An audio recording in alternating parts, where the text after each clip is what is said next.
I'm kind of blown away by what the new Digimon Story is doing. Digimon Story Time Stranger, the next big JRPG from the developers of Cyber Sleuth and Hacker's Memory, is just around the corner. Everyone can now play the first 90 minutes or so and experience a taste of the combat, the graphics, the music, and the story for themselves. For this video, I want to focus on that last one, the story. There are great channels doing technical game coverage. Gym Leader Ed has some good videos, Carney X is out there too, but I want to talk about the narrative, the obvious storytelling ambition of Time Stranger. I only played through an hour and a half, but I was blown away by how much story was present and the quality of it all. It's obvious to me between this demo and the trailers that Digimon is leveling up its writing. I'm officially hooked, and I want to talk about what caught my attention.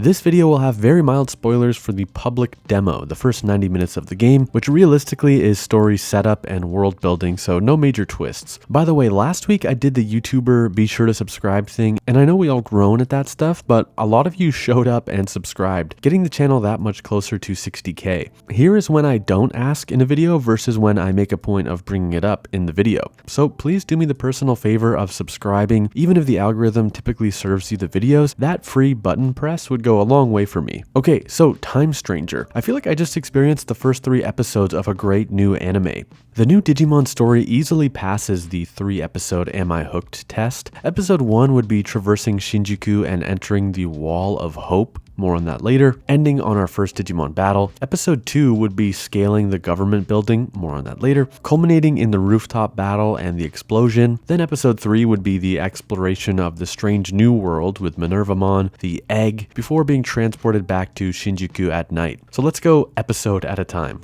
So the first wow moment of the story, somehow the adventure we are about to embark on is being mirrored in an existing anime that is popular in Japan. Time is in this game's title for a reason. Something fishy is going on where it seems our protagonist has been on this journey before, or an alternate version of this journey. We knew time travel would play a role, but the idea that an adapted for TV version of our experiences are known to the anime-loving population of Japan, but not to us, is all very fascinating. If I'm not mistaken, an NPC in town pointed out that the anime is actually a remake of an older anime that not many people watched. This is pure like Alan Wake Remedy levels of mind games, and I am here for it. I can't wait to see what multi-dimensional server hopping time travel is in store for us. Shinjuku is falling victim to localized tremors, outbursts of fickle weather, and now strange creatures. The unpredictable weather, to me, evokes episode 1 of Digimon Adventure 1999, where the natural world is reacting to some digital event. We learned that an explosion occurred in Nishi Shinjuku, the skyscraper business district of Tokyo, around 8 years ago, and since then the government has slowly taken more control over people's daily lives. We're at the point where blockades are set up around the city, with government officials telling civilians where they can and can't go. There is something called the Wall of Hope, built after the explosion. It's meant to keep civilians away from something,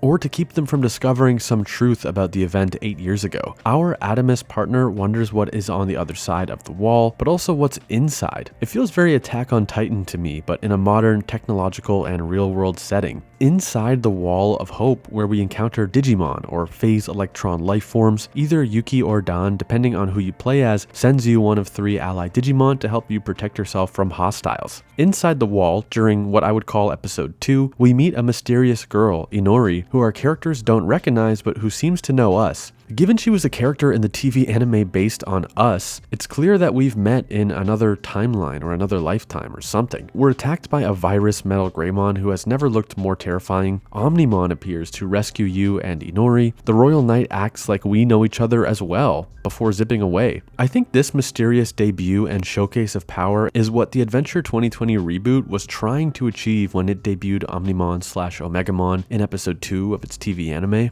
The goal is to show a sense of power that is out of reach right now, that makes you feel tiny in comparison to what's out there, but is something to aspire to, a sign of how much power awaits farther along in the journey. It may not have worked for everybody in Adventure 2020, but it works here. On the other side of the wall, we learned that a destroyed Tokyo metropolitan building is what officials were hiding from the public. The imagery and the implication of this goes so hard. The fictional government has one of its most important symbols massacred by some digital disaster and is now trying to hide its failure or shame from the public. In less than 1 hour, less than 2 episodes in quotes, we get a great micro mystery and payoff. Sure, we still don't know what the heck is going on with the TV anime and the time travel-y reality bending, but In this 60 minutes, we learned about the wall, wonder what it's hiding, and then learn it's a battered government building. At the top of the building, all hell breaks loose when Titan-sized Digimon, Koagamon, Agiomon, Inori, and R-Squad all converge before another explosion occurs. Or is this the explosion from 8 years ago? Did we travel through timelines at some point in the last 60 minutes? Was it when we entered the Wall of Hope that we passed through a portal or something?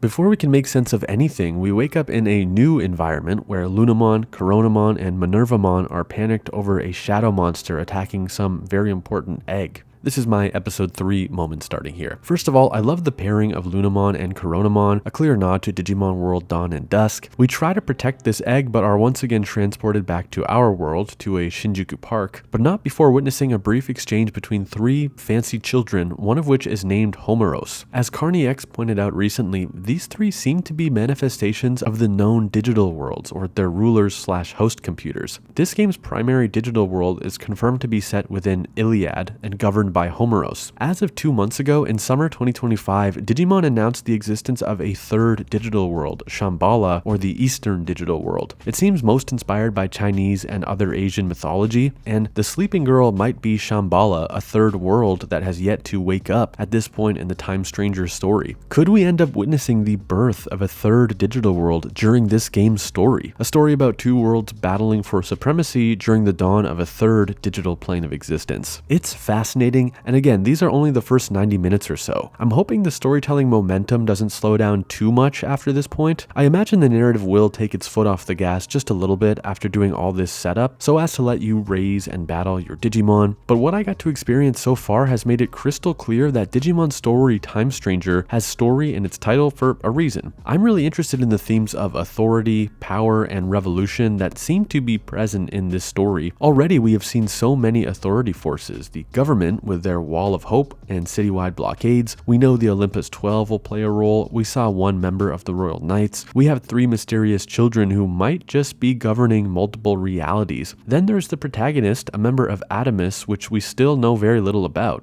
I've not played any more than you have, but I wanted to share what I loved from the story so far. Hope you enjoyed the video, at least hearing my thoughts. Maybe this has got you thinking about where the narrative might go. Let me know if you have any theories. What's up with the TV anime based on adventures we haven't had yet? What's going on with those 3 kids? The next few weeks are really the last time we can speculate about Time Stranger since it releases early October, and after that, we'll finally have all our answers. Thanks for watching. Please remember to subscribe if you're interested in Digimon coverage, also Metabots, Yokai Watch, Beyblades. If you like digital monster stories as much as I do, check out my novel, Monster Revolution, which is available in ebook and paperback. I've got me reading the first chapter on my second channel, kind of like an audiobook sample. Links below to where you can get that. Enjoy the demo, have a great week, and I'll see you in the next video.